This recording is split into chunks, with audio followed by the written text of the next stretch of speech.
Still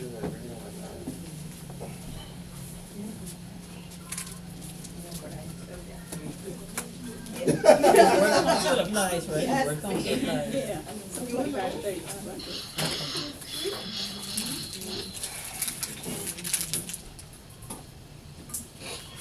This ain't cool at all.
Yeah.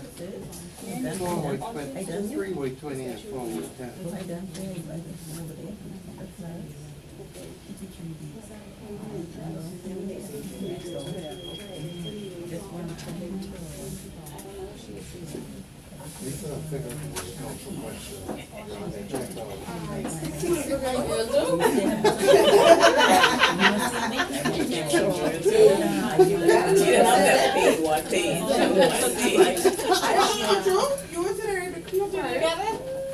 Say me.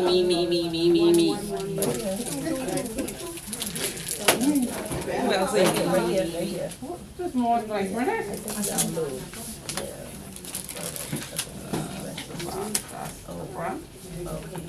You need one too? No.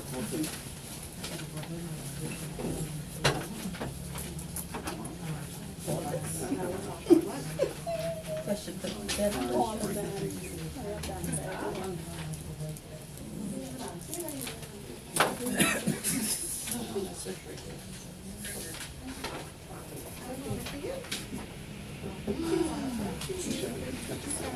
off? Oh, on though.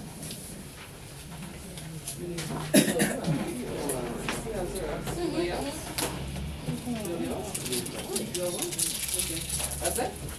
No more? I don't want, I just was like, well, I'm not free. I know you're eager beaver.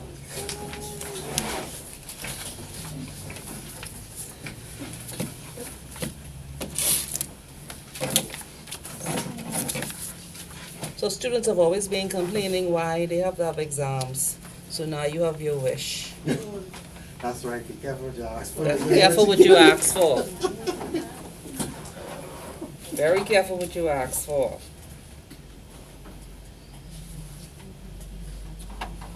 So normally you would have 7 or 8 questions in the final exam, and then you choose 4. Now they just give The you all. all the questions. And this is only assignment 1. No, look, That's all right, it's still good. There are 3 assignments. Yeah. It's still love. I still don't want no exam.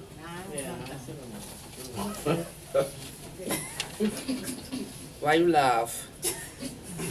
Oh, Diane, man, let it go. Man, preparation of that, everybody's stressed. I still don't. I gotta take that already. Wait.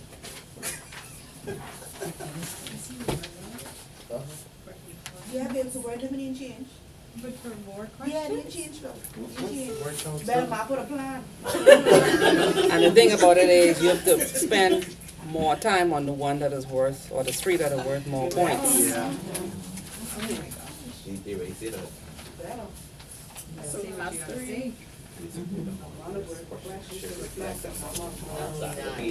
don't think you. Ma put a plan. Just like how they said, number, if you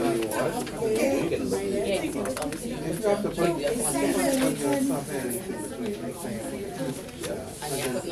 yeah, Footnotes, you just continue. just continue. If unless put them down, then just continue. You all are happy. They see the number of the I wonder where correspond to. Yeah. See which question is that. Hmm? What do you mean where to find it from? You have to read. That's what it calls for, reading. You thought last time was reading? This time is more reading. And people always say, I scared them, this one is harder than the last one. So you put the scales on every. Yes, this one is harder. This one you have to be precise and concise. Look at the points and then look at the question. There's no fluffing. It's not going all over the place writing a bunch of nonsense. You have to know what you're talking about. Okay, at least with AML you can put a little fluff here and a little fluff. There's no fluffing in this one. No. It is what it is. It is what it is. And if it ain't what the So when you go on the site, the site has a list of readings. And that's the beginning of your readings. Notice for the assignment, what's the first thing that pops in your mind when you see the instructions? All questions can be answered in relation to a jurisdiction with which you are familiar. Where a specific jurisdiction has been selected, this should be clearly stated in your answer. So like I told you, just like AML, they're looking to see what you know about your jurisdiction, which means taking the information that's in the manual and applying it to your jurisdiction and your sector. We agreed? You got that? So there's no flip-flopping, wobbling all over the place.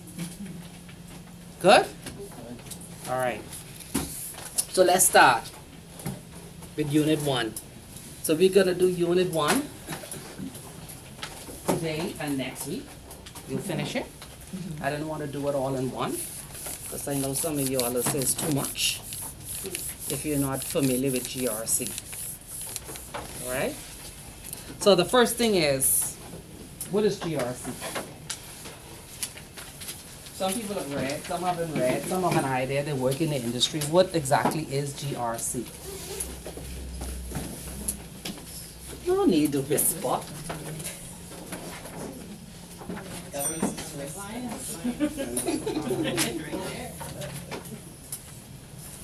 Right? Yeah. What here? Okay.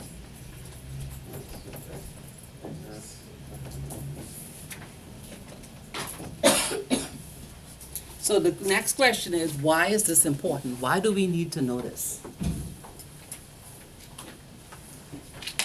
Why are we going to spend 9 months, almost 1 year, writing 3 long assignments, getting a certification in GRC? Why? Why is it important? Why do we need to do this? I guess you never to eliminate risk within the sector, the jurisdiction. Have some form of, I guess, order. Okay, so why? You say eliminate risk. Order. What you saying, Brian? Sound management control. Sound like that come from the book. No, I come from the book. No, I haven't even looked in the book. What else?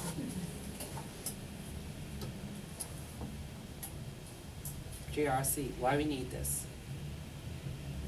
On accountability.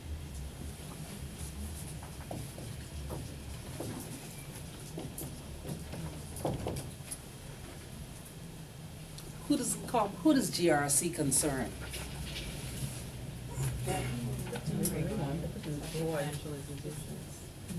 I hear financial institution, I hear everyone, I hear board, senior management, shareholders, all, everybody is involved. So, if every organization must have an effective GRC, what makes it successful?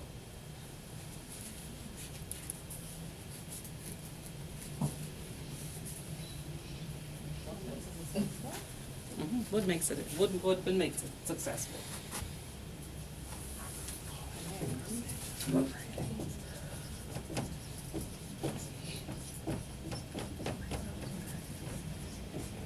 What makes it successful? Hmm? What is the, what could, yeah. What did you say, Brian? Adherence to regulators and What about the implementation of policies and procedures international. with respect to regulation and Adherence to adherence to regulators and international, regulatory bodies.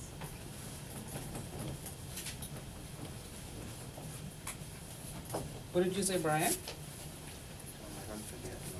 How you can forget? He said, well, I said, the implementation of policies, procedures, Okay. and controls with respect to regulation and adherence to it, which also involves some training Hmm? and So you've monitoring. been reading, And monitoring.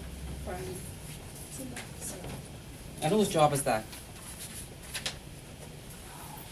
That's what senior management board and well everybody.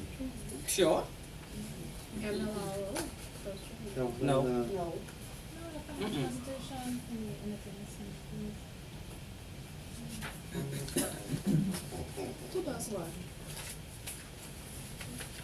Just spiel. Legislation. No.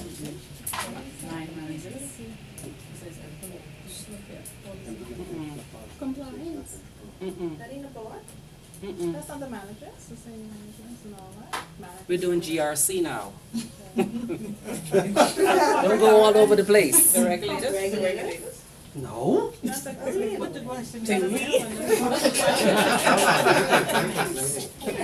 Brian is thinking, this came from Brian, he's thinking. She's saying no. So it's not senior management. She's saying no. No. Oh, this invisible person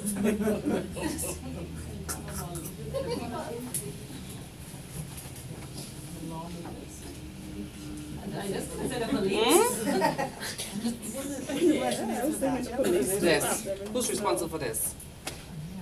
No, the implementation of policies and procedures. Huh? Brian, how you been saying it and don't know who's going to do it?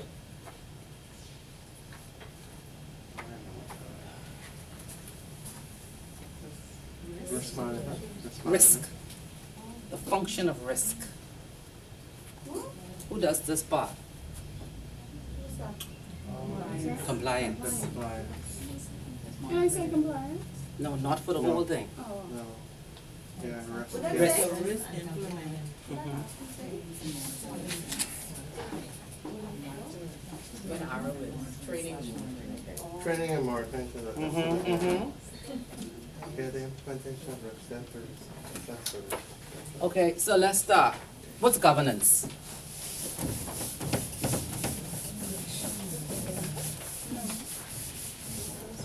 The G in GRC, what is governance?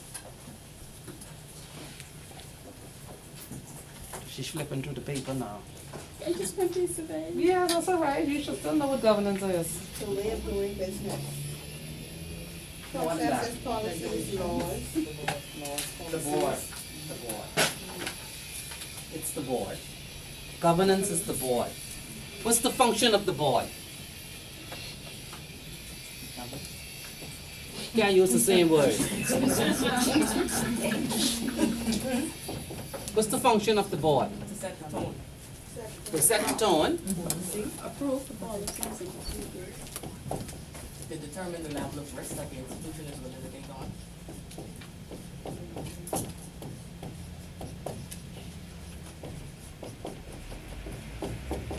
What else?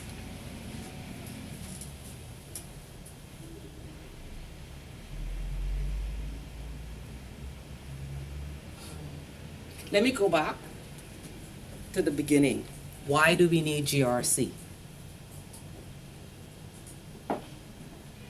Before this course was called AML and compliance. There's no more and compliance. It's and GRC. Why is GRC important? Then you'll get a better idea of where all of this is coming from. I guess you gotta protect and look out for the markets of the shareholders, stakeholders. Oversight, like oversight. Yeah, kind of oversight and control risk. Mm-hmm. And so that's kind of important. You gotta have controls in place and you gotta measure. Let me see if someone can get the catchphrase. More than that. Well, not the site identifying, controlling, mitigating risk. More than that. Why? Why GRC? Why, instead of just saying C, we have the G and the R. Why?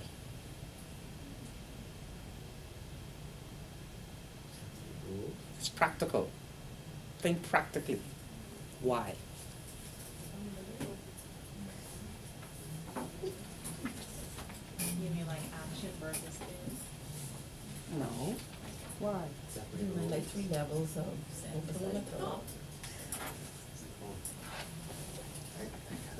You know it? You know it? You must know it. Yeah, when I get confused. They interrelated, Huh? they're interrelated, you know. They are interrelated, but why did we move from compliance to governance, risk, and compliance? Why? You kind of set the mandate for compliance. No, it's more than that. Anticipation. Now remember when we did AML, what AML focus on? And what else? And what else? Sanctions and weapons of, and the prevention of mass. That was it, right? Yeah. And the role of the MLRO, the role of the compliance department. Right. We agree? Yes. All right. So we move from that now, and we're talking, and before you would have just, after that, learned compliance. Because normally when they say you have an MLRO and a compliance officer. That compliance officer now must not just know compliance, but must know GRC. Why? Compliance is everybody's business. But it's not just compliance, it's GRC. It's everybody, it's everybody. But regulations, what's the You have to know the requirements, entire business. regulatory requirement to know. Uh-huh. So, when you speak about GRC, in the role of the compliance officer, it talks about a person knowing, one, how an organization should be governed. Two, what are the risks in an organization? How is it mitigated? Three, all of the laws that relate to the functions of that activity. And it's not just the laws in the institution, but it's also the laws in the country, the laws in the region, and all the international bodies that relate to that industry. That's what GRC is about. How your company operates within the framework of that industry, within this jurisdiction, within the region, and meeting all international standards. All of that? Yes, ma'am, all of that. Yes. So we move from just compliance, which means making sure that you comply with the local regulations, is more than that now. Much more.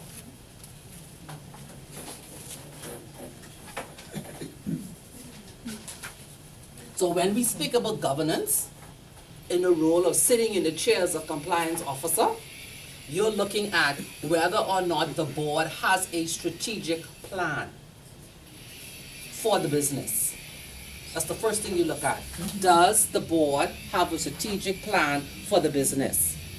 And having a strategic plan means that the board must have already identified all of its inherent risks in its business, whether that's current business or future business. Then the board must have the mitigants against that risk in order to achieve its objective. Remember, the whole purpose of the board is to achieve its objective, which is to make money. And to make money, you have to have risk. In order to have risk, you have to be able to mitigate against those risks. Because there are two things that can happen when you don't have an effective GRC. And what are those two things? Two things.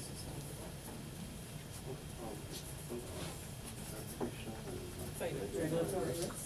Recreational and regulatory risk. You do. You have the regulatory one, and you have sanctions. Sanctions. Those two things. Regulatory and sanctions. So when we speak about GRC, we're talking about strategic planning,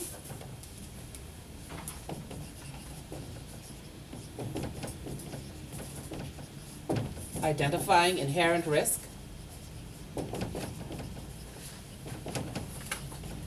and having a risk mitigation plan.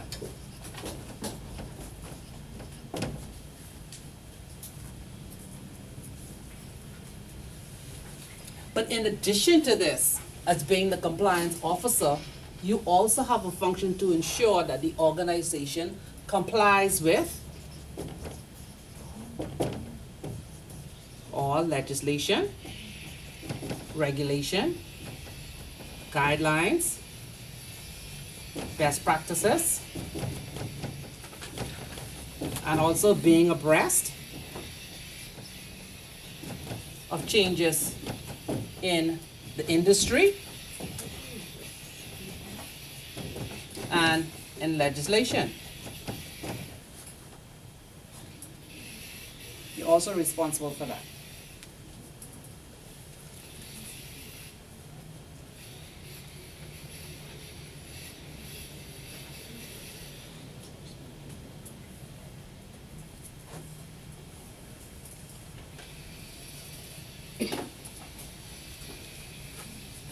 So now that we move from strictly compliance to GRC, what it's telling you is that these functions must work hand in hand to reduce risk.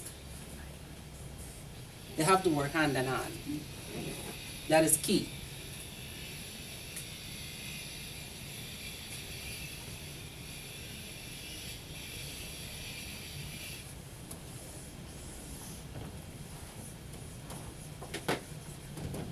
Policies and the procedures must be approved by the board, and they have to be in line with this. The policies and procedures have to be in line with strategic planning in order to obtain the objectives for the stakeholders, which is to make money. What is that after best practices? Being abreast of changes. In the industry and legislation. You couldn't read that? No.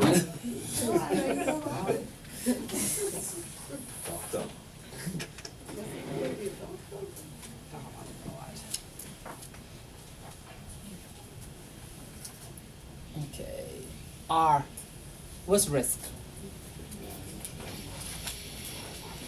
Risk. What is risk? What's all this breathing at? Get started. Needed another week, you know? No. What's risk?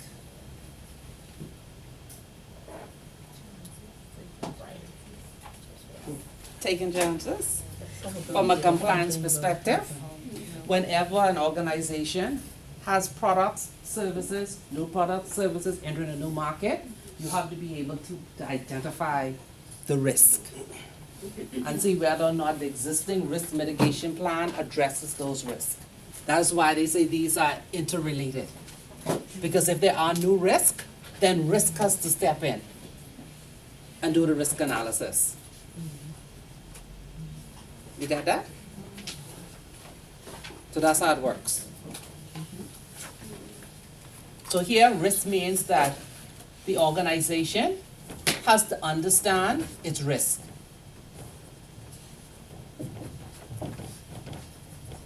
So that's risk and compliance together.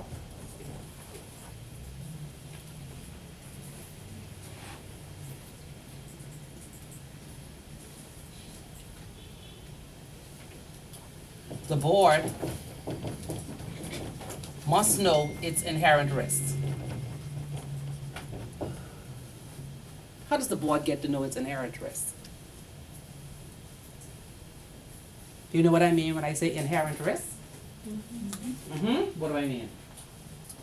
The risk of doing business, products that they have. That particular business. Why so general?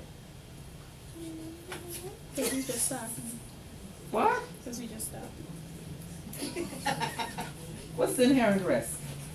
Okay, we'll expand Let me that. just do it In right, relation yeah. to their product services, delivery channels, delivery Everything methods, is and all right, that the other risk stuff. that comes with the business. Doing business, yeah. Doing that particular business and the activities of the business. Okay.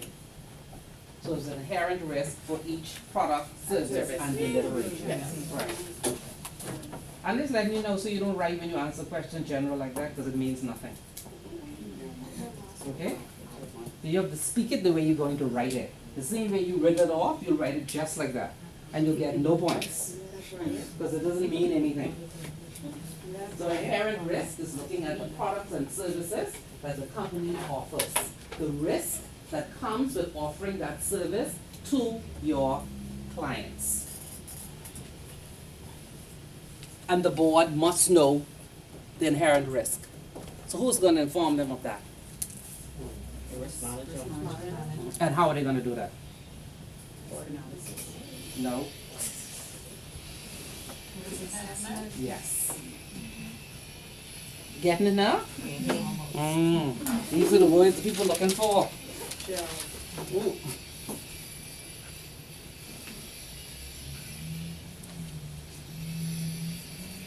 In addition, the board has to know, based on the inherent risk, the severity of the risk.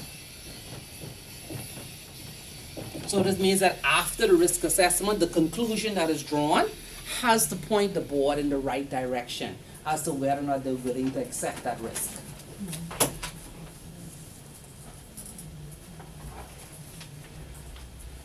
And in your book, they gave you 3 levels of risk. What are they? High, medium, Wrong words. Mm-hmm.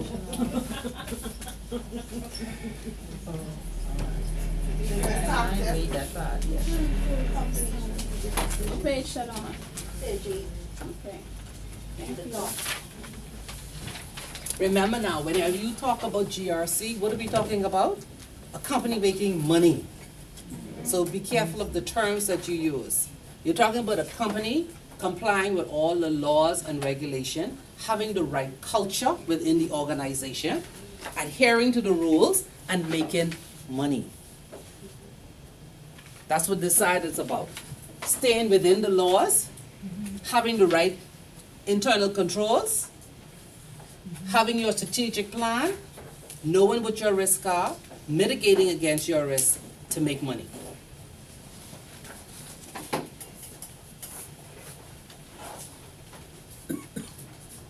What's compliance? That's the easiest one. Adherence to the rules. Mm-hmm. Overall company strategic decision making. What's she asking me? What's compliance? Hmm? Adherence to the rules. Okay. The laws. Rules, Policies and laws, policies, standards. procedures, standards, guidance, and whatever else.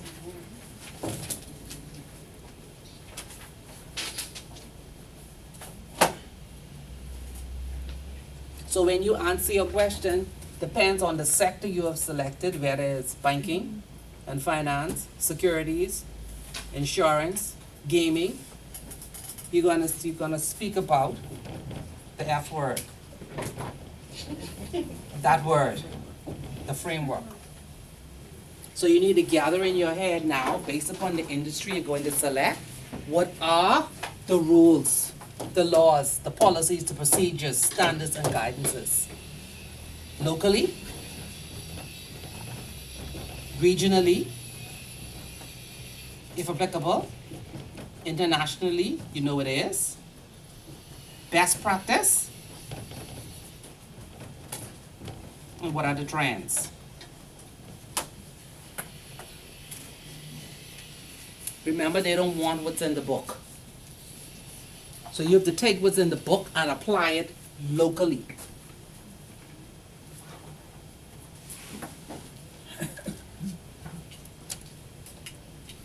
On page 8, it gives you the elements of compliance, according to them.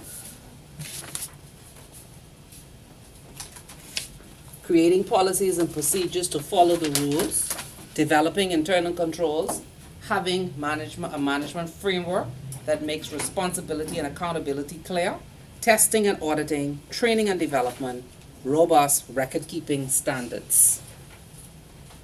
That's compliance. They're not talking about the compliance officer now, or the compliance department. They're just talking about being in compliance, which is across the board for all departments. So the next thing you have to know after this is, who are the regulators in the Bahamas?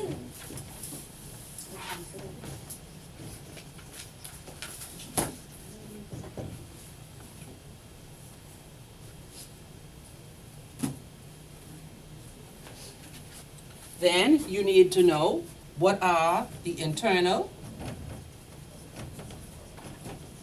policies and procedures that an organization should have in whatever industry you have selected.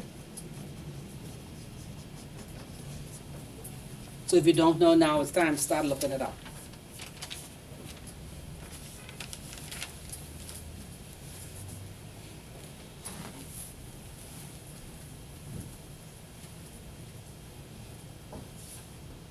So no one still didn't answer my question as to why we added the G and the R to the C.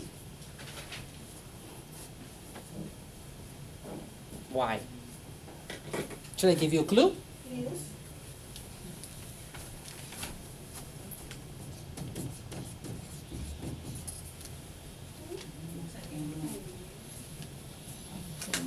Know the others?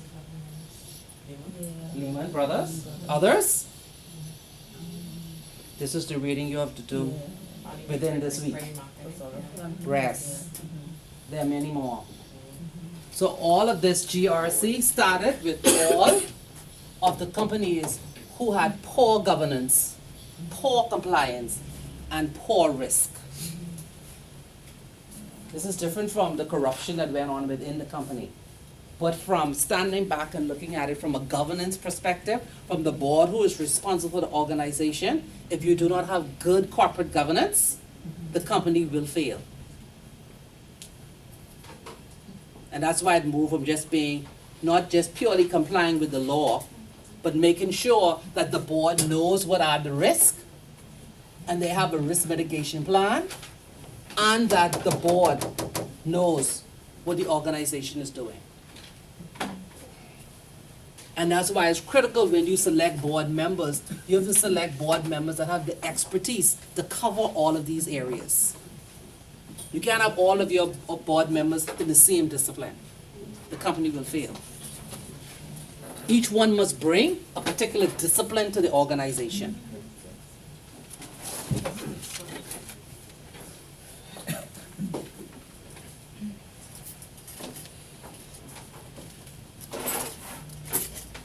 So if we look at the compliance officer and what they do every day in this segment, what is their major role?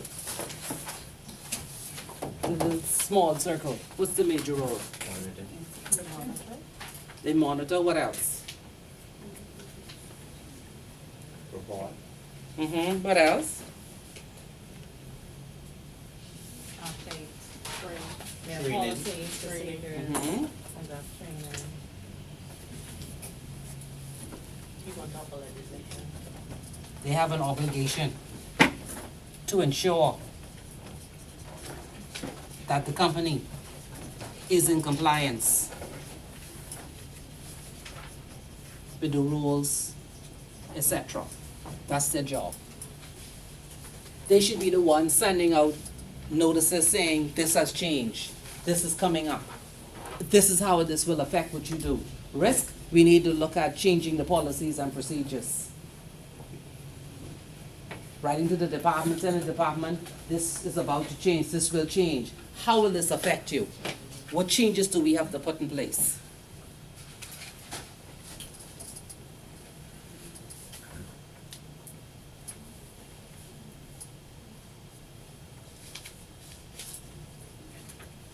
On page 9, they speak about the OCEG. I want you to go to that document when you go home and read it, because sometimes you can use that as a term of reference when you write your paper. It defines GRC as a system of people, processes, and technology that enables a company to understand and prioritize stakeholder expectations, set business objectives that agree with both values and risk, achieve objectives while optimizing its risk profile and protecting value, operate within legal, contractual, internal, social, and ethical boundaries, provide reliable, relevant, and timely information to appropriate stakeholders, enable the measurement of the performance and effectiveness of the system. All of that is GRC. 9. That's what GRC enables a company to do.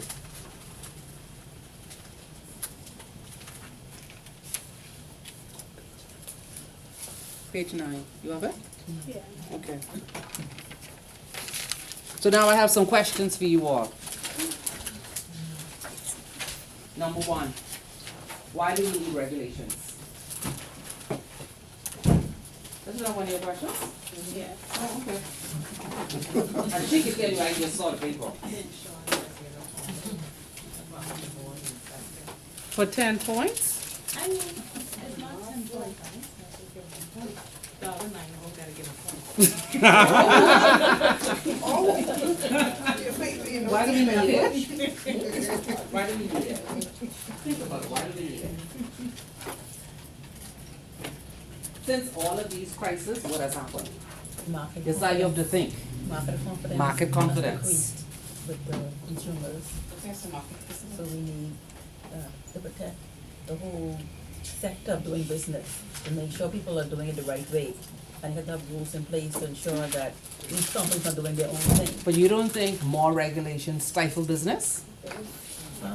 We gotta look at the pros and the cons. I think it's better to have more regulation than to have none at all, or one that is less, to crash the market or what have you. So we need more regulation. Okay, so answer the question based on the industry now. Okay. So if we go to insurance locally, why do we need regulation? Fair practice. Is it fair? But that's what examiners are looking for. Is it fair? Are all of the insurance companies acting in the best interest of all of the stakeholders?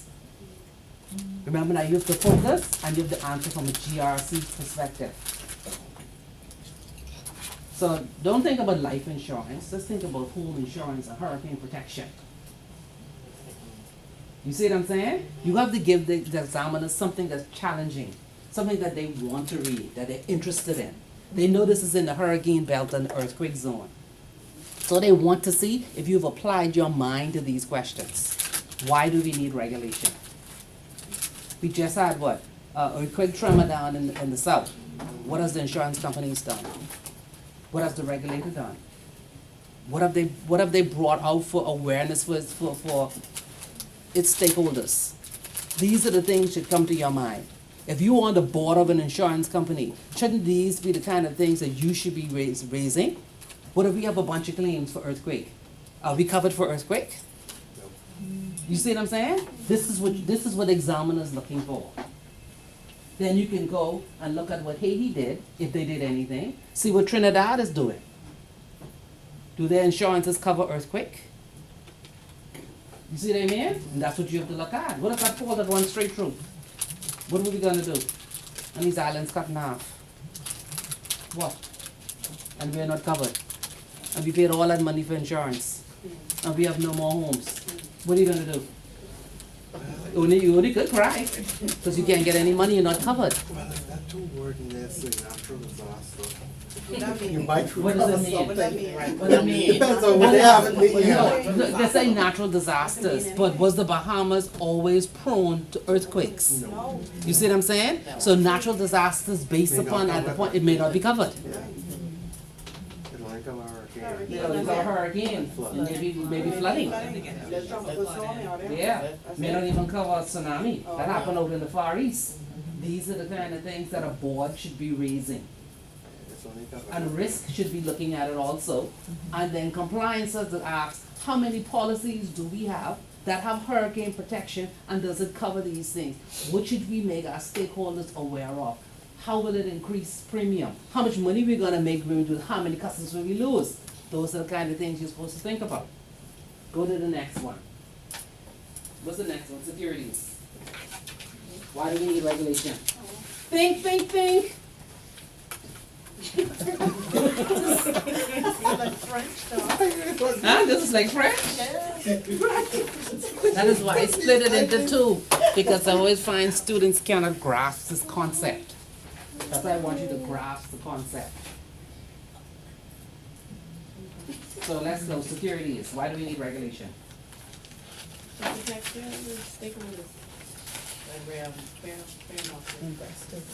Investors, mainly the investors. Yeah. That's why there's so many rules, Yes. because straight as steel.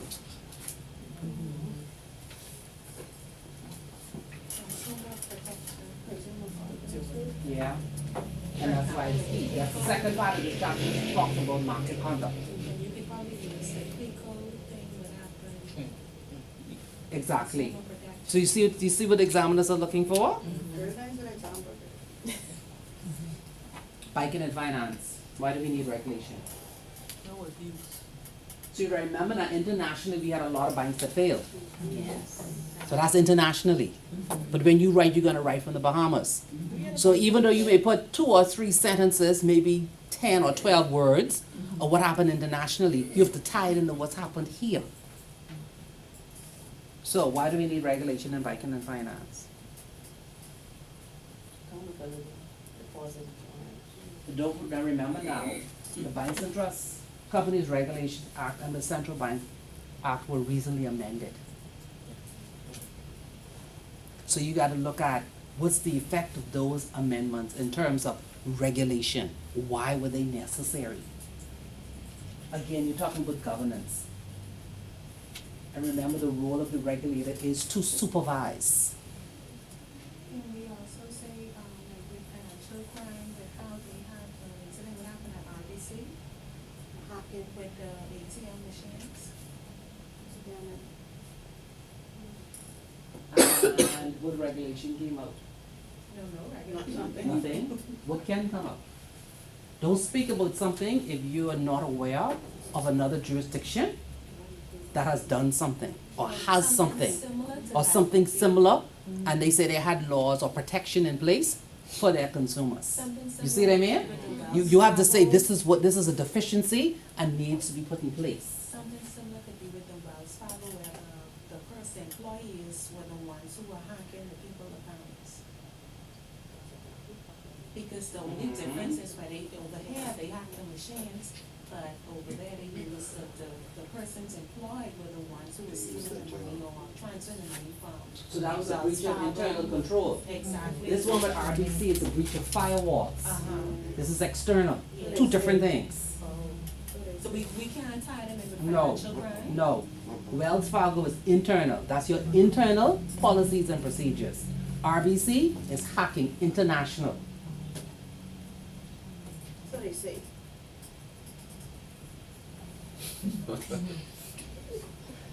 That's still have to do with reputation, to protect the reputation of the company. Remember the list of risks? Reputation risk is always there when you deal with any organization. Reputation is key. That's what you sell, your name, yourself, your products. So that's always there. There's a question, so like with, I think it was when we gone in jail, about they're fined with stealing the money from the former governor general from the bank. So that was. Did he go to jail? He just Yeah. So that was And he has to pay back the money. a lack of their, that bank's internal control, that he Mhm. was allowed. He Yeah. was able to steal that money and get away with it Yes. for so long. That's the case, all these fine nights, everybody. Yeah, but for them, people lose it's their- Yeah. fines, you should have been stealing Mhm. from. Okay, so there's a lack of internal. Internal controls, yes. So that affects, internal audit, external audit, and risk. That means you have, every time you have a breach, you have to review the policies and procedures and tighten it. Because you have to figure out how did it happen. It may not just be the policies and procedures, the person may just be a thief. But just a straight up thief. You see what I'm saying? The policies and the controls are there. They can have 1 and 2 and 3 and 4 checkers. They're just a professional thief. Some people are just good like that. They count 3 and they took 1 and you don't see when the 1 went. And it happens. Okay.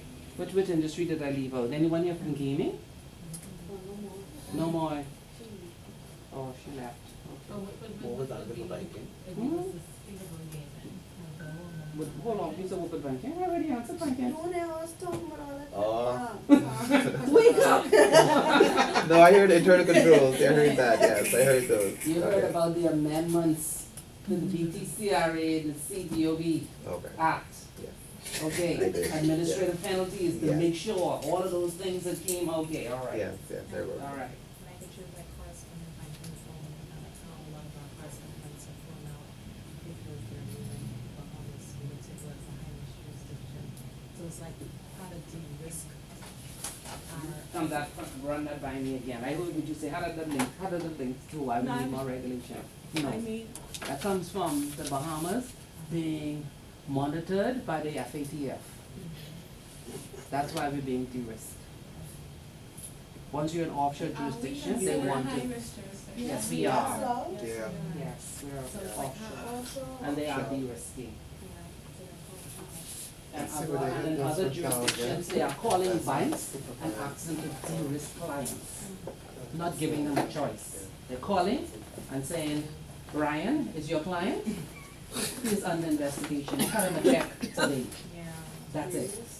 There's no discussion, they give you a check. That's it. I don't know, we're fighting, I know they went last week to the FATF. I don't know what's gonna happen because it is, worrisome. It's worrisome, yeah, they went both. It's worrisome because they are hell-bent to close down the offshore centers. Yeah, Yeah. because that's, Yeah. just from the CRS was not outside, enough. just from the outside, No, CRS is not enough. No. They want more. they want everything. They want all. They want all your money to be in your See, they've been country. talking about, Take it from the opposite way. All the Bahamians on the day on the radio are complaining about 2% for NHI. You need to see the taxes these people pay in their jurisdiction. That's why they can stand up and protest across the street. When you have 35 to 40% of your income going, then you can protest. When you're talking with 15% and 2%, no. that's why No. they started hitting the fact that, to receive you, where they say, people invest in the Bahamas and get permanent residency. Yes. Okay, that was a big thing in the papers last Yeah. week. Yes, yes. That's why he's doing that. Yeah. So what they're saying is that we give them the 750,000, they buy a home, they become permanent resident, and they say they are not here. Because our laws don't have the requirement for the stipulated number of days they be here. Right. You They see? was using this as a. Even though as as a common homicide. law jurisdiction, if someone were to challenge you in court and ask, are you resident in the Bahamas? Then the 180 days apply. We don't really need to write it down because we are a common law jurisdiction. But knowing them, they want you to actually make it prescriptive and put it in the law.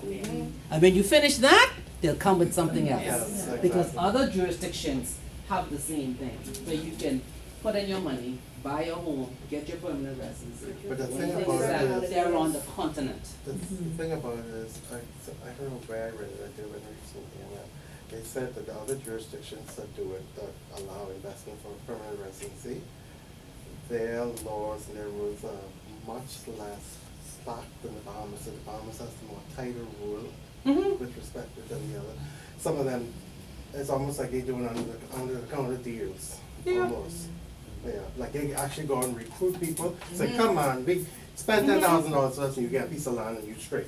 Right.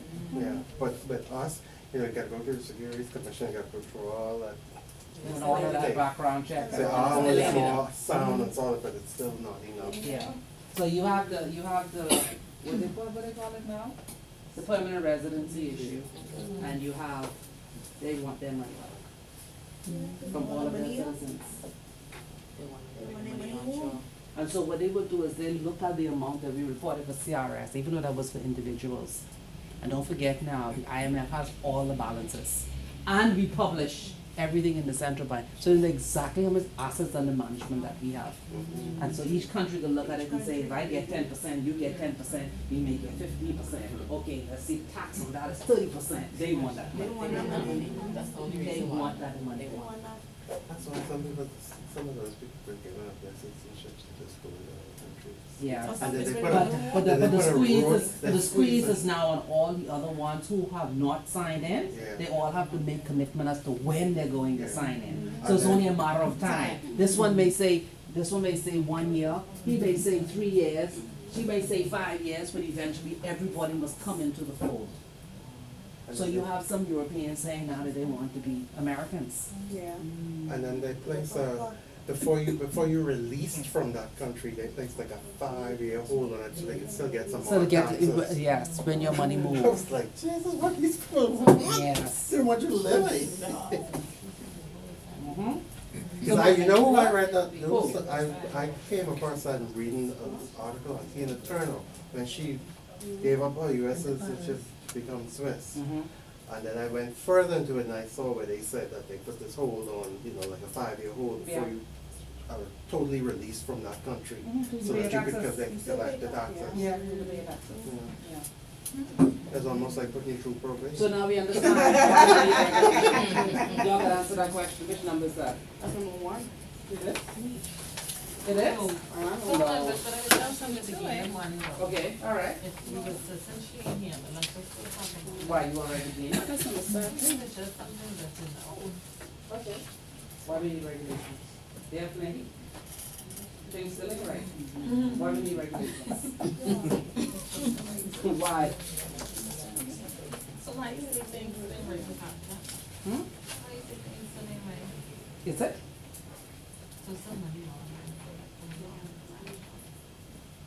Has to be. That's a lot of money. So, in addition to the regulations that we Mhm. have, in the gaming industry, so do you think it needs to be more on-site? I don't know how the gaming industry works, I don't know how often, because then every number holds to be rated high risk. If you They get to are. high risk. Gaming is high risk. Okay, Yeah. so to prevent some of these things, what we're talking about, we do more on-site inspections, more internal audits. Do you need tighter controls? But then the board of directors, Yeah, it is being misused. It needs more controls. but you have boards.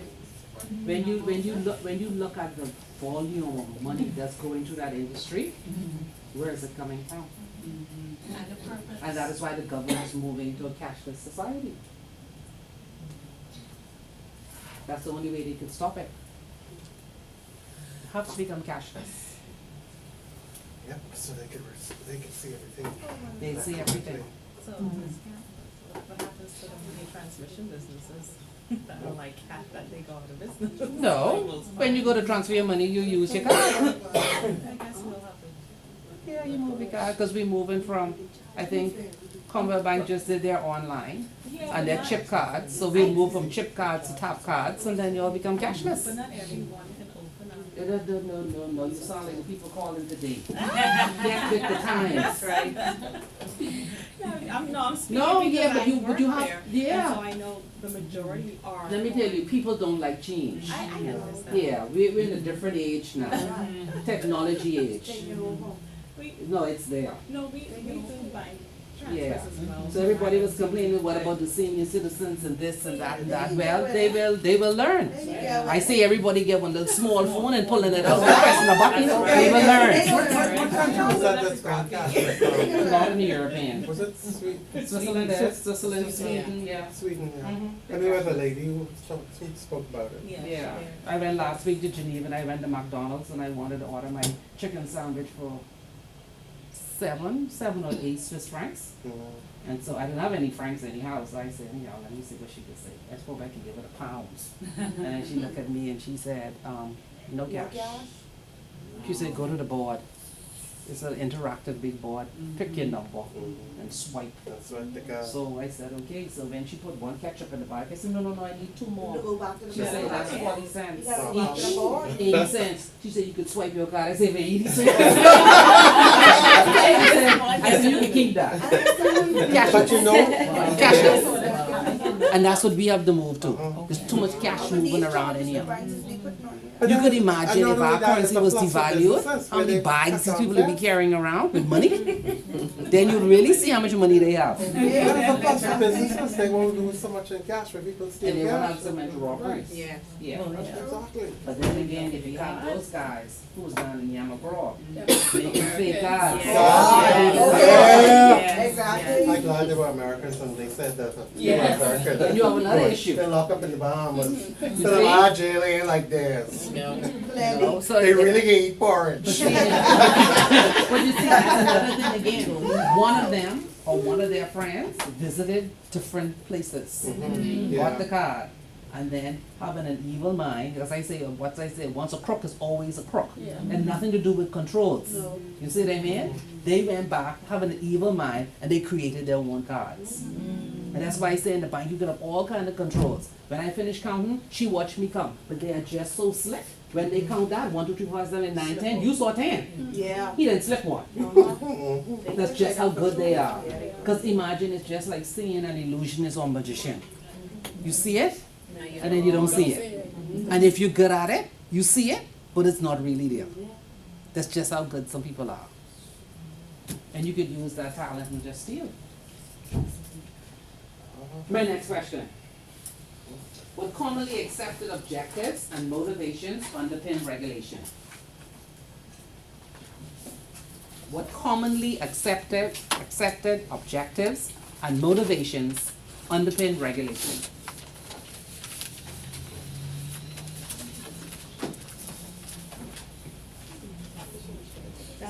What? Let's say, Say what? They actually need the questions from us, so you pre-have those questions. I try to, oh, we Already know. know. We have them already. No, me and that is that friend.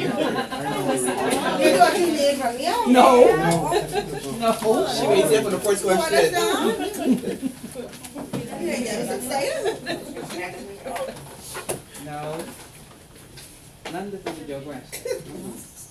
What commonly accepted objectives and motivations underpin regulation?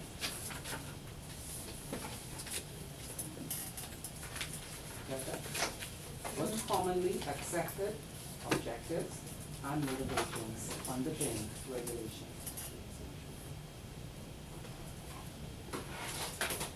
I can think of one right off the top of my head, one I've been saying all night. Consumer confidence? That's right, consumer protection.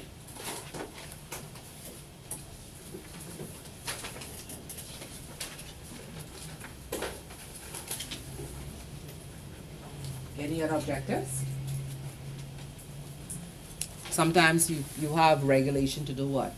Establish new standards.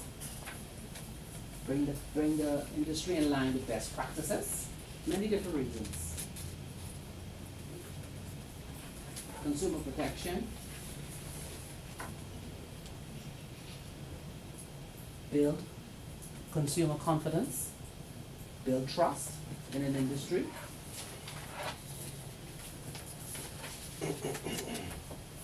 Next question. Why do we need to consider previous mistakes? To learn from them and to improve. So United States like to tout their one act that they did to improve corporate governance. What is that? What was that question? Why? Why do we need to consider previous mistakes? Which legislation? Sarbanes-Oxley. Sarbanes-Oxley. 2002.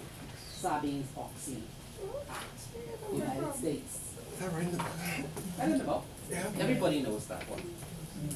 That's where they make all the offices in the company responsible for the assets. They sue them directly and confiscate the assets. Yeah.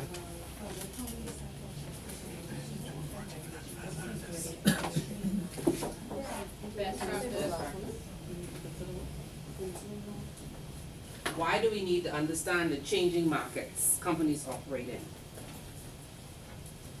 Why do we need to understand the changing market or markets companies operate in? Why do you have to understand that?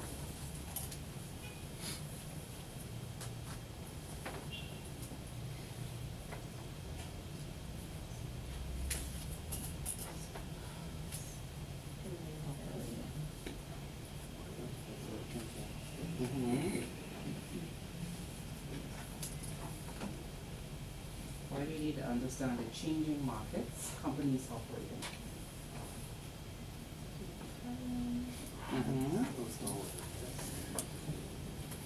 Yeah. What is the risk? Informed decision. Informed decision. What does that mean? In terms of, you can't mean in terms of the customer or the GRC. Sorry. In terms of GRC. You may have to make a change to your risk profile. Yes. Amend certain things, Mhm, policies. mhm. Yeah, I think that's it. And it could be changes in best practices.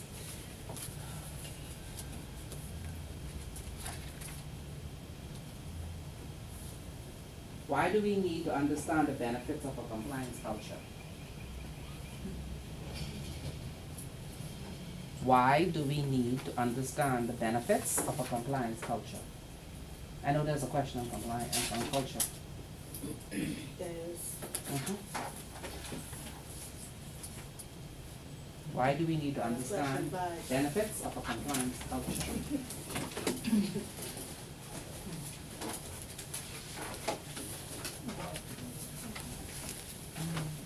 No takers? What are the benefits of having a compliance culture? Lower risk, what else?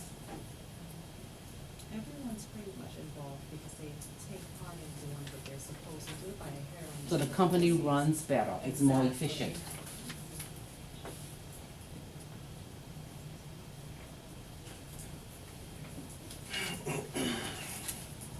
And my last question, why must we recognize the importance of the role of the board in developing and promoting the culture and ethics within the business?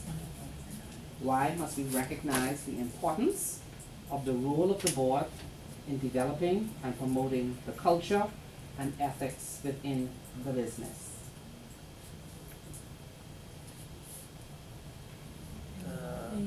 Moving the. Why must we recognize the importance of the role of the board in developing and promoting the culture and ethics within the business?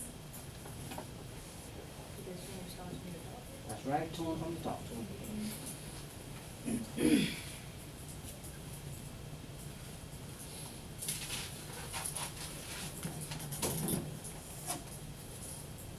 So in essence, it means that all staff must understand the boundaries within which they operate. All staff must know the rules, the policies, and the procedures based upon what they do.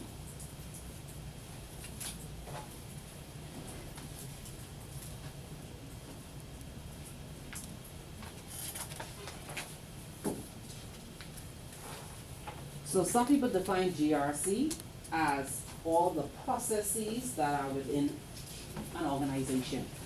And when they say processes, they're referring to board operations, performance management, risk management, compliance, and internal audit. Got that?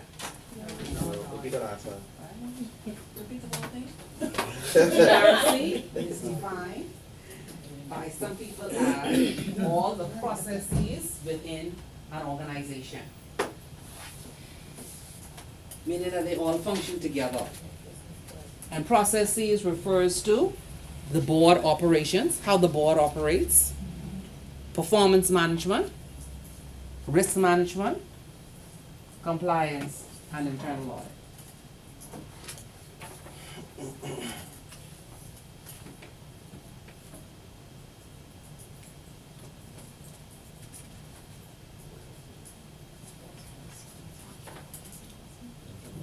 Board operations, performance management, risk management, compliance, and internal audit.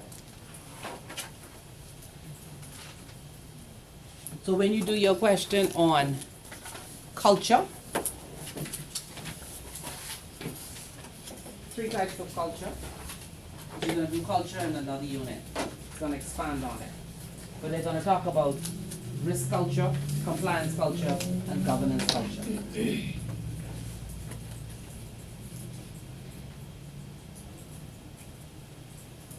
So risk culture is created by risk management training, risk assessment, and guidance about decision making.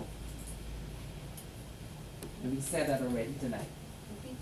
Risk culture is about risk management training, risk assessment, and guidance about decision making.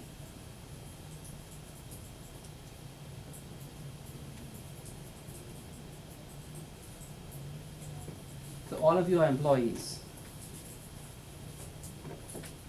How many of you know your organization's risk appetite?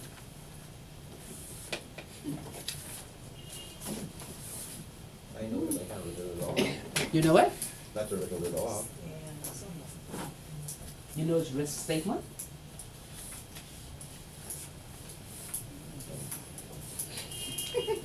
You've read all the risk policies? You see a weakness, right? You see a weakness in the GRC, right?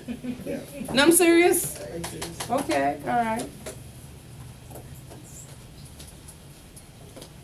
So employees need to understand the company's risk exposure. That means you must know the risk appetite, the risk statement, and you must have training, knowing all of the risk policies.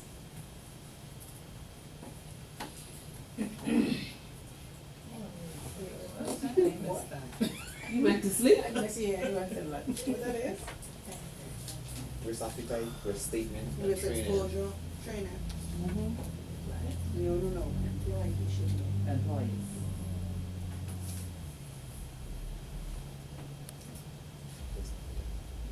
Risk statement.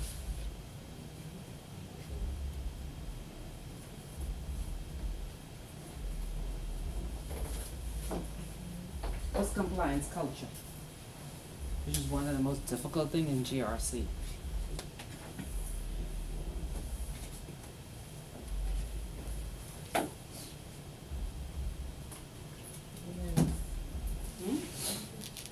Compliance culture, one of the most difficult things in GRC. What's compliance culture?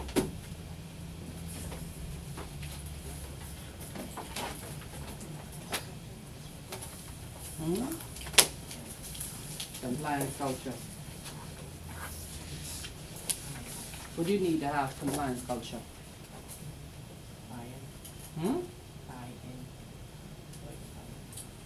Buy-in is one thing, something else is missing.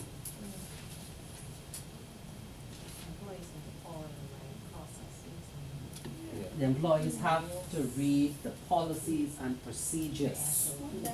Yes, you have to read them. Training is one thing. Training is just looking at the key points. You must read them. To have a compliance culture, you have to know your policies and procedures. In conjunction with that, what else you need? Support from the board.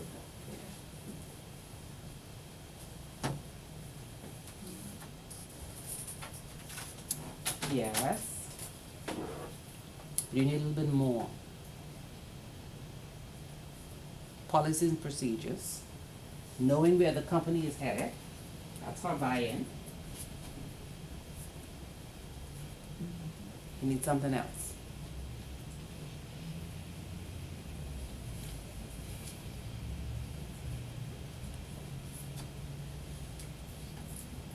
One more.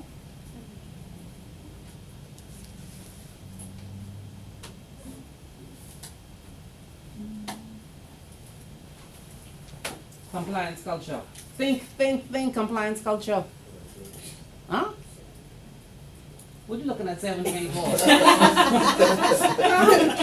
Same thing, bring it down. We here till 9. What? Let's go. What else you need for compliance culture? Compliance culture, let's go. Think. Be abreast of the Regulations. regulators. No. Does it have to do with board?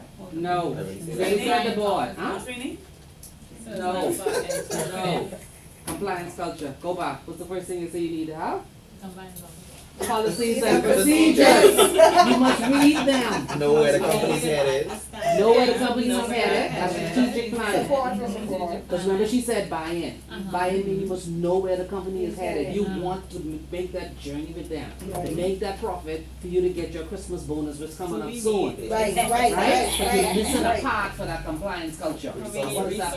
You have to know. No. Not to go against any of the regulations, you gotta know the regulations as well, so you don't have any So you're getting infractions. close. No infractions So what's the on word? Which one? Do regulatory No. changes. Sanctions. Penalties. Penalties. Adherence. You. Hey, you. Audit. Audit. Yes. Sorry. When you say that, Long time. that's not true. Audit. Yes. Right. Got them. Because think about it, to be compliance, what do you need? To have a compliant culture, you work in an organization. Who checks what you do? It's audit. Yeah. Okay. I think it's about audit. You forget about audit, don't forget about audit. You can't. Yeah. Isn't this getting interesting now? Yes. Exciting, eh? Yes. What's governance? No, we did not.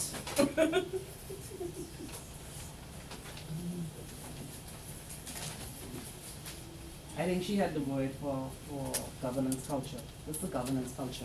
Having a strategic plan for the company's going. Mm-hmm. That in the one? No. But I don't mean it right. You used the word before. Accountability. Come on. Governance culture. What's the governance culture? Accountability. Good, you buy it all.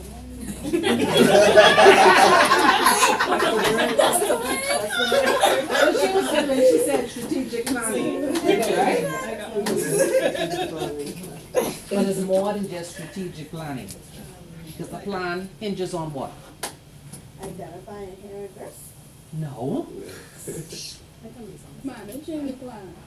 Implementing it. And who does that? Board. No. Senior management. You oversight the board. Yes, senior management. So having a plan, having a strategic plan, but also having good leadership. You have to have good leadership. And that's when the organization, where they keep saying every day, now they have that box to tick if you're a good leader. Where do you have leadership capabilities? That means whether or not you have the fortitude and the vision to carry out the strategic plan. like her word, buy-in. But it's more than buy-in. Because buy-in just means that you just following the rules. This is seeing the company's vision. And making strides for the company to make a profit and grow, following their plan. Governance means one more thing. She always uses this word. It's not buy-in, it's the C Yes. word. C word? Yes, the C word. Culture? No. Right, we talking about that. I know. Being competitive. Oh. That's the word before she came to buy-in. Oh, yeah, 'cause they Yeah. gotta make money. What was the other one? There's only two I got. Having a strategic plan, good leadership to Oh, carry. Yes, Oh, yes, okay. yes. Money. Being competitive. And so we go back to your word. Yeah. No. Competitive. No. Accountability? Yes. You got too much. I got too much work. That's your word. Accountability. So leaders must be accountable. I said it from the beginning. Yeah. Accountability. No. Okay. And how are leaders accountable? How are leaders accountable? For the staff, Hmm? for how the way the staff carry out their duties. That's what I think. Mm. How are leaders accountable? Taking ownership. If you Saying something straight through. if you are a senior manager or a manager, how do you make your department accountable? So Strategize. achieve the objective set. You have to create the environment. It's the environment that sets it. You have your policies and procedures, you know what the plan is, you're buying into the plan. But you have to create that environment to foster that compliance culture.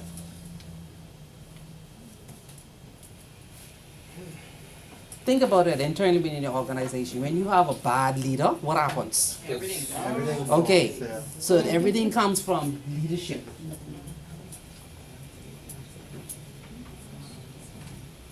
So you have to have that environment. So we have all of this. What you talking about? So we have all of these things, right? From a governance culture. And there's one thread that whenever anyone does an audit of corporate governance, this is key to having an effective GRC. It's a C word. You have it a lot when people go for marriage counseling. C word. Communication? Communication, yes. You must have effective communication.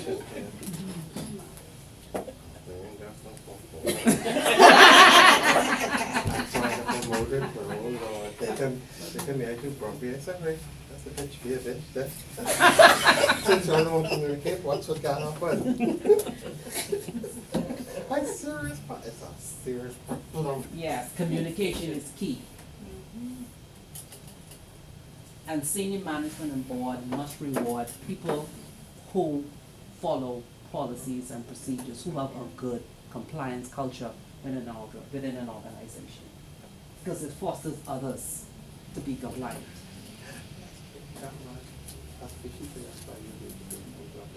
It took you a long time to go in compliance. Hey, job, man, did that with that last week? So we tired or we ready to do conduct of business? That's another chapter. I think we are what, 27 Repeat minutes? what you said, Ms. Archer, senior management and. 27 minutes? Board. Reward. Yeah. Employees with compliance culture. So what we gonna do next week? The rest of chapter 1. This week just on the third, so. See, this is right, got on what age? What? That's a question? What?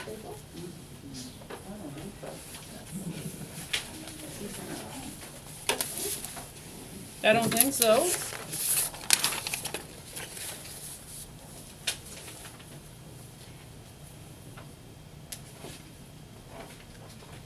Or number one is easy.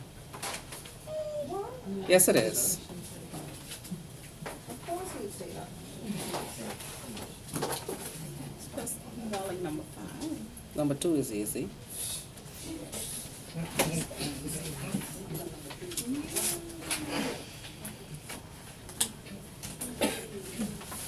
Three is easy. All the way.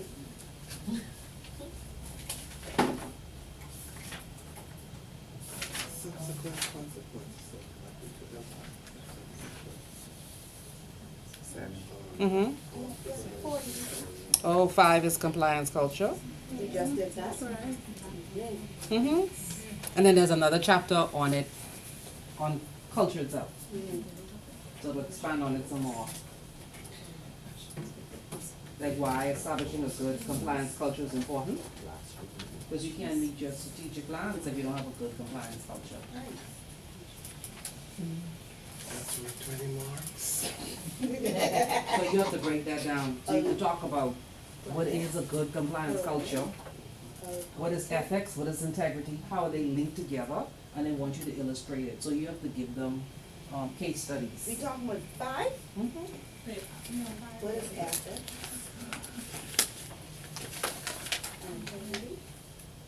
What is ethics and integrity? Who has responsibility for doing so? That means a good compliance culture. And how do you achieve it? That's in that unit. And then give them some examples. Oh, see my question right there, number 7. Oh, which one? Which Yeah, one? I What said is Is it? regulation The first necessary? That was the number 1 then. No, that's not number 1. Let's go back over. Yeah, it was number 7. He said Number so. 7. We missed the points, let's go back over that. What? You went to sleep again? No, we thought that was number 1. She like No. lunchtime battle.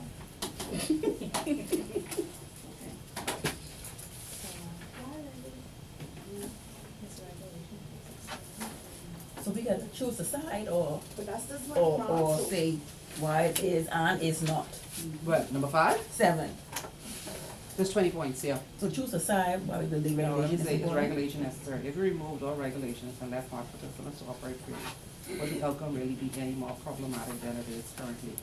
Consider the above question as composed of balanced responses, both.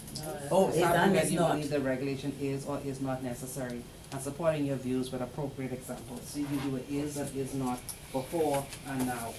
Okay. Got that?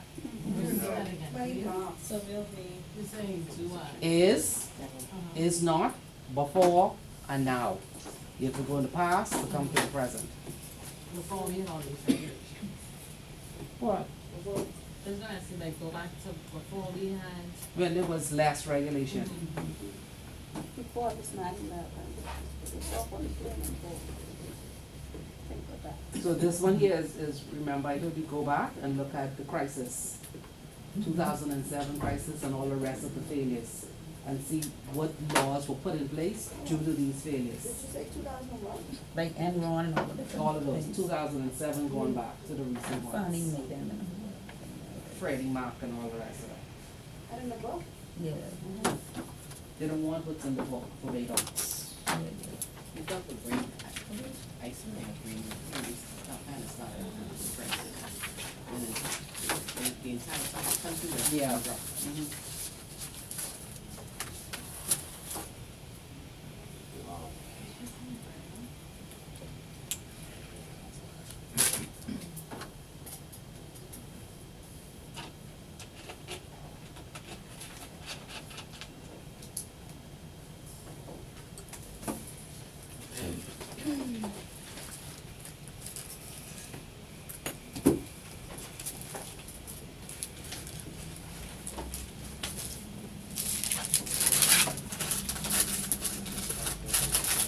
Okay,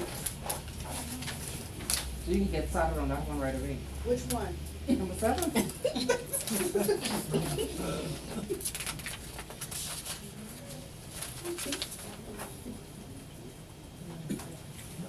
What else, number 6? Reading it. Oh.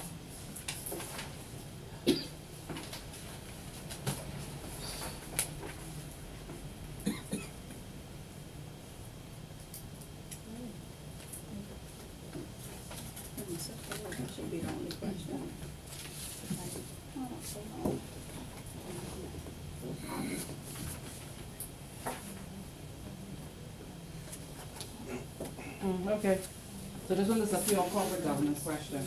Right. Okay. Six.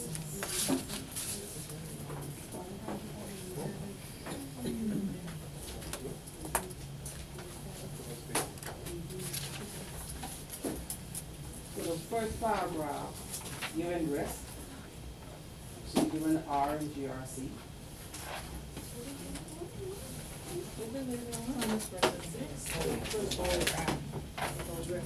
So you have an international client base, and you're conscious of the many challenges arising in the current business and regulatory environment, both in your chosen jurisdiction and overseas.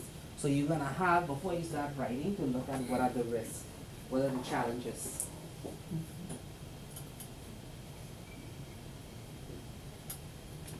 The sector for choice. Mhm. And one of them could be your de-risking.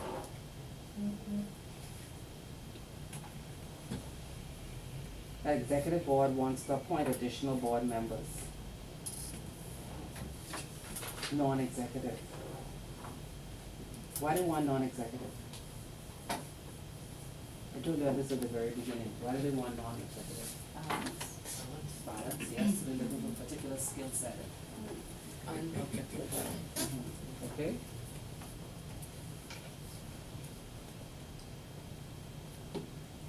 So they want you to write a guidance paper. Notice what it said, a guidance paper now. Don't go writing an essay. Your points are the relevant corporate governance requirements. Now when they use the word corporate governance refers to banking and finance. International. Other people just use the word governance. All this must be All this with 2,500 words. 20 marks, with 3,500 words, You must be, what two words I told you? precise and concise, That's and right. understand, but that's impossible right now. It is possible. What I told you from the last time, write, rewrite, and rewrite. Fourth time does the trick.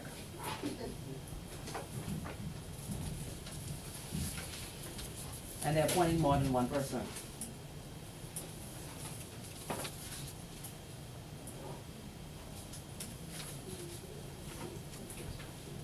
They want you to highlight any current or impending initiatives relating to corporate governance. So you'll start off with existing corporate governance guidelines, either under the Securities Commission or under the central bank. Right there. And any impending initiatives, then go to Basel. I think Basel has a corporate governance document. And then you can go to other corporate governance in the UK. They have some papers in the UK.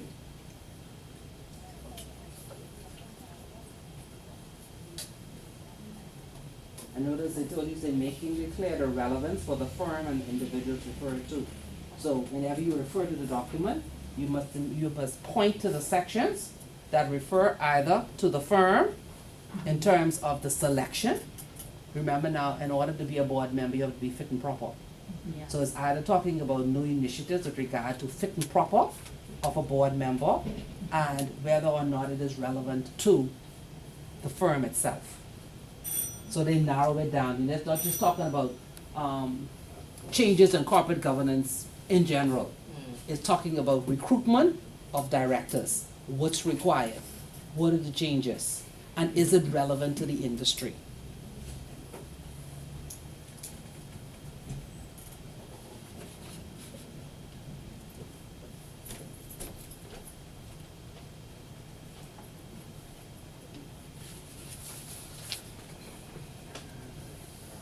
Piece of cake.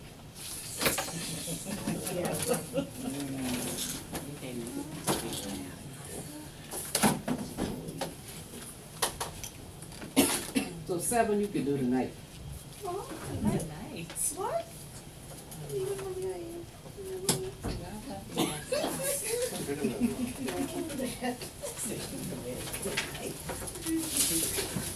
No, number 1 is as easy to.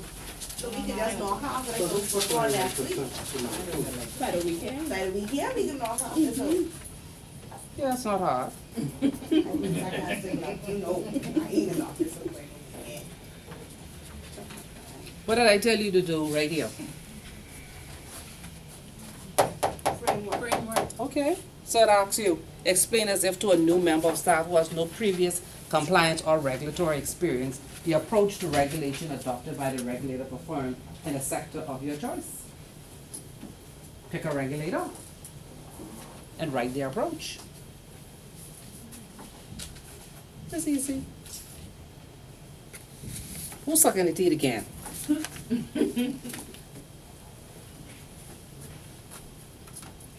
Let's talk about market. Which question is it? Could be on the next assignment.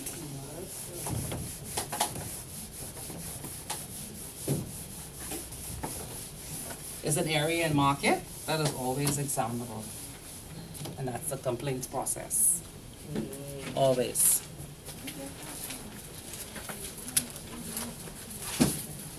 There's no need to be mumbling. This is not hard. You just have to decide how many words you're gonna give to the 20 points and how much you're gonna give to the 10. Some of them figured that out. Hmm? Some already figured that out. What I Okay. do? 3,500 words, right? And you figure how much? I tell you, how I'm much not words what up to learn. Yeah, I'm not learn. These words down.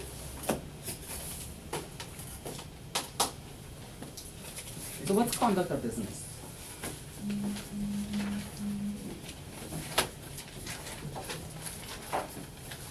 A lot of the regulation and the increase in regulation has to do with conduct of business. So what is conduct of business? You hear it a lot when you speak to the securities industry, but it's also relevant to the banking industry. What's conduct of business?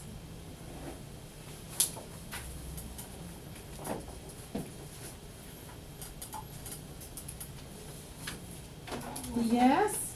The way you operate, your style, what you do, not your style, but like what you do, how you, what means do you do in order to affect something? How do you deal with your consumers? Yeah. So in the banking industry, when you talk about conduct of business, what are we referring to? All those people who come in and start complaining at the, what do you call it, customer service on the teller line.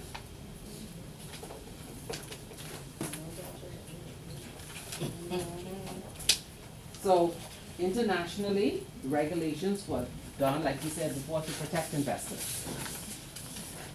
Maintain confidence in the financial system, and of course, preserve stability. Those are the three things. Okay, let's say them one more time. Protect the investor, Page 10. maintain confidence, and preserve market stability.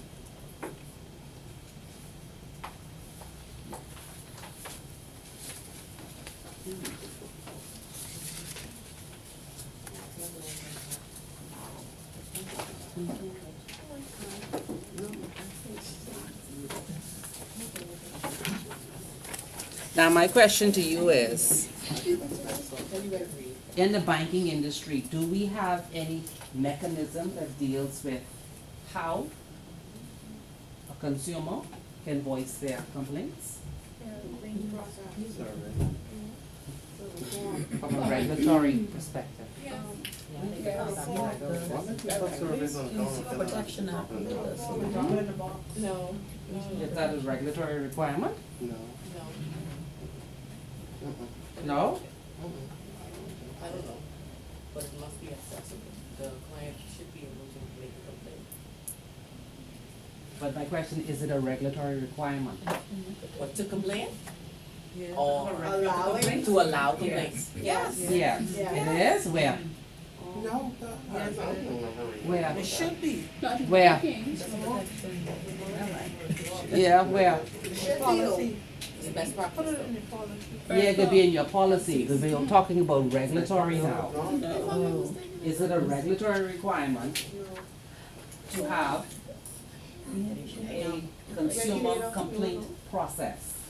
Yes. It should. It is? For complaints, is. yes. yes, Where? for complaints.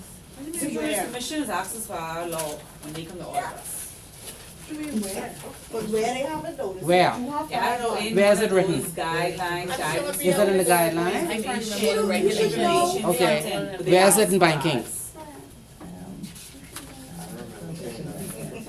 But they do. It's there. It's there? They have to have a policy. Oh, no, they always say a firm must have a policy. Yeah. I'm asking, where is it in regulation or That's guidance? That's best practice. That's best practice. It's best practice. You see the difference? Yeah. Now, some countries have it in guidance or in regulations. So that's another weakness that we have. Do we have an ombudsman? No. Why? Who say not yet?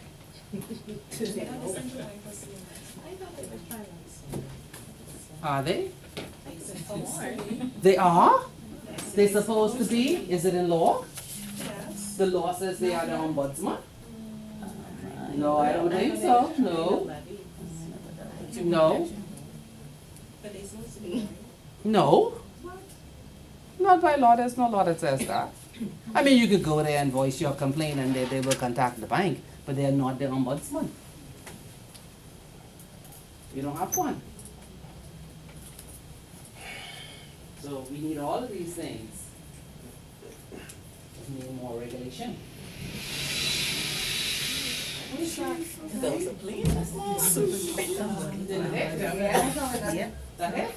That's what they do. So your note says fundamentally protecting consumers is perhaps the most fundamental aim of regulation. That's what it's all about, protecting consumers.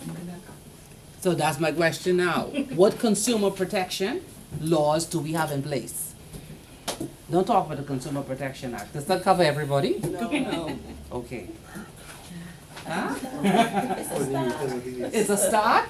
When was that enacted? When was that enacted? Who goes there? Where is it? Where is it? Who's in charge? Okay. Respond. Do they respond? Something else. Okay? You getting hot? Money on, you already know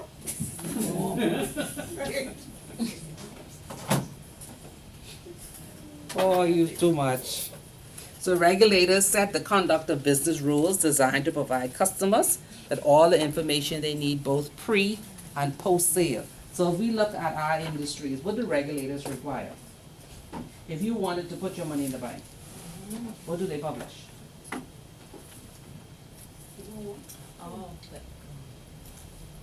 If you wanted to open an account, how do the regulators assist you? Tell me what you need. Brings with you On documents board you it, what you need. mean? Due diligence. If you wanted to invest, or you wanted to put your money in the bank, don't you want to know the interest rates? Of course. Okay, right, so that's the job of the regulator, but market conduct and business. Okay, so I'm saying I go back to the regulators, depends on whether it's banking, securities, or insurance. What do what do they provide to you? Information. What information? Like you say, interest rates, if there's like investments for like registered stocks or bonds, they publish. Mm-hmm. How the Clearing Banks Association, hours, if it's holiday day and opening. Mm-hmm. Does that build confidence? No. That's what I'm talking about.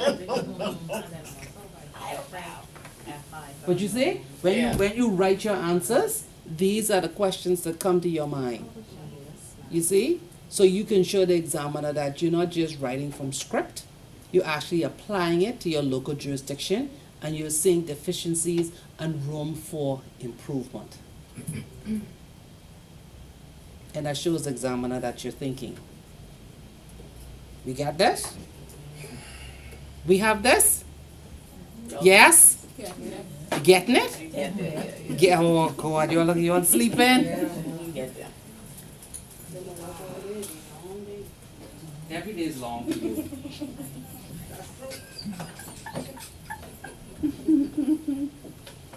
How does the regulator protect you as a consumer?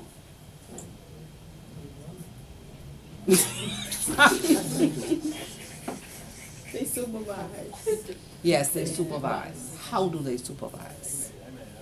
Making sure that what they say you do and what they say that they are doing, you are in fact doing.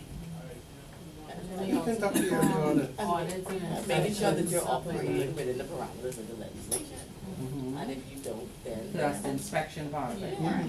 If they see that you're not, then you Fine. They fine you. either you're fined Recommendations, or like, if it, it depends on the matter. Or they Some of it actually goes to litigation or arbitration. You're in the middle and not at the top. They're making sure you're doing what you say that you are doing and making sure that what they say you must do that you are doing. Still in the middle and not at the top. They make sure you're operating with parameters of your license. They make sure you're not that's outside that supervising. scope, yeah. But more than that, remember, whenever you're dealing with a company, what we said, one of the key things is reputation risk. Correct? Right. And whenever you operate with a company or doing business with a company, you must have confidence and trust. And the regulator provides that. How do they do that? My license was that. Making sure By fairness. licensing, but more than licensing is the due diligence. Yes, that is key. The fit and proper. You see the question talked about corporate governance? Question number 6, that's the key, the corporate governance. Corporate governance with regard to appointment of directors have to do with the fit and proper requirements.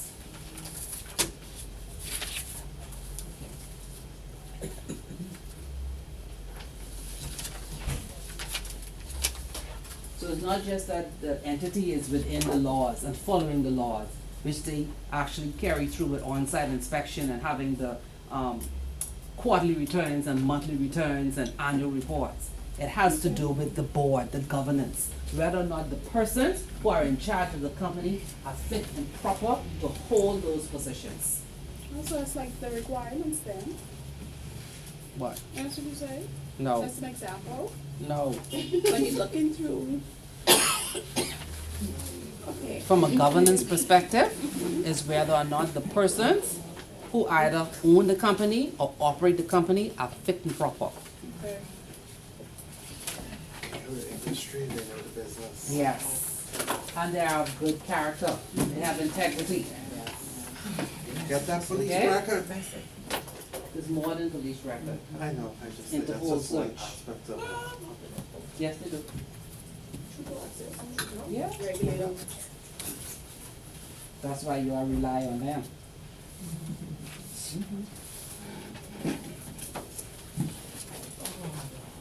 What? She said she gonna go long down. So regulators supervise and then they monitor. How do they monitor? Okay, so like you just said, making sure that we do what they say. We're supposed to be doing and what we say that we're doing, that we are in fact doing. Exactly. And following up, especially when they have customer complaints. Because whenever you have a customer complaint, what does that trigger to the regulator? There's something wrong, you're not following your policies and procedures, or there is a deficiency in your policy and procedure.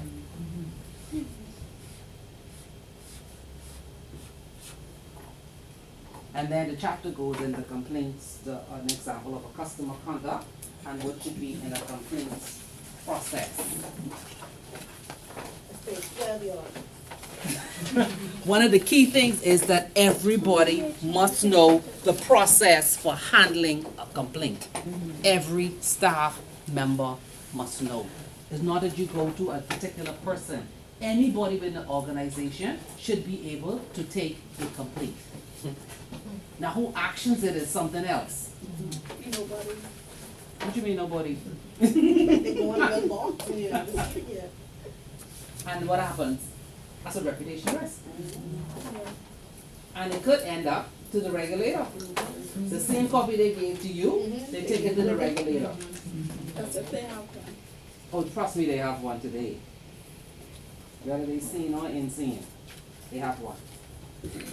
So it says you must have robust policies and procedures in place to demonstrate your commitment to high standards of consumer conduct.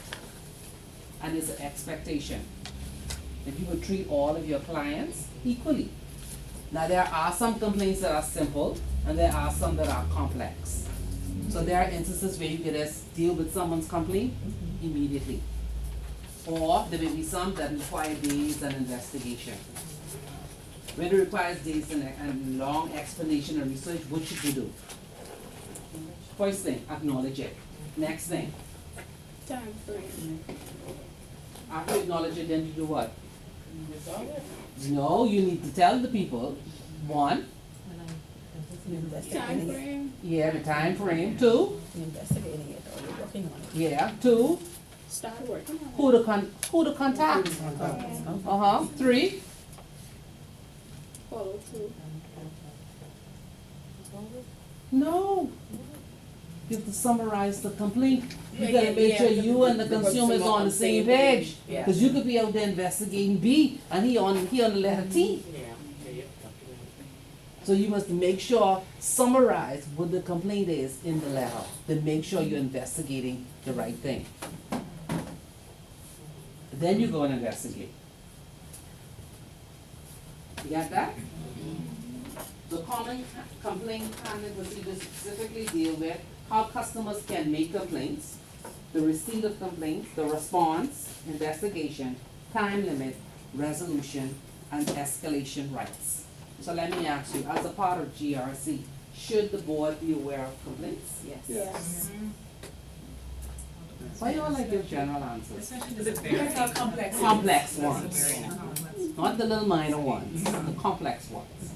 Now, sometimes you have the board members raise in the board meeting the minor ones. And when that happens, then whatever department is responsible should be able to say that those things were dealt with immediately. And they would not have been a part of our complaints process because it was not that material.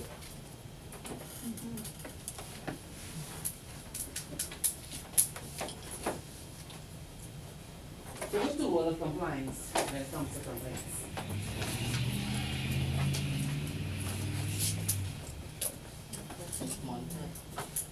Monitoring what?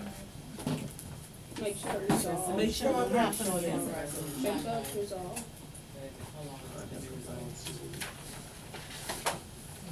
They monitor the complaints against the policies and the procedure. One, did you answer it within the time limit? Two, what's the next one? If you met the requirements. And three, make sure the records are there. That's the role of compliance.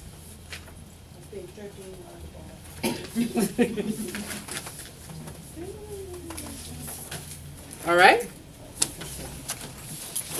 So we will stop there? Yes?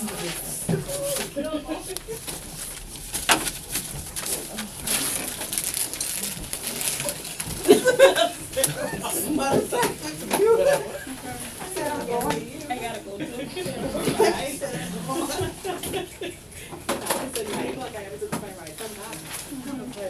You gotta take it.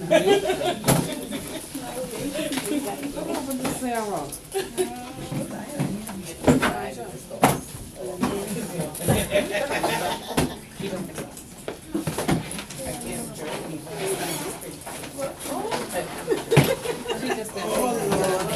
Let me write her assignments. Good night, thank you. Good night.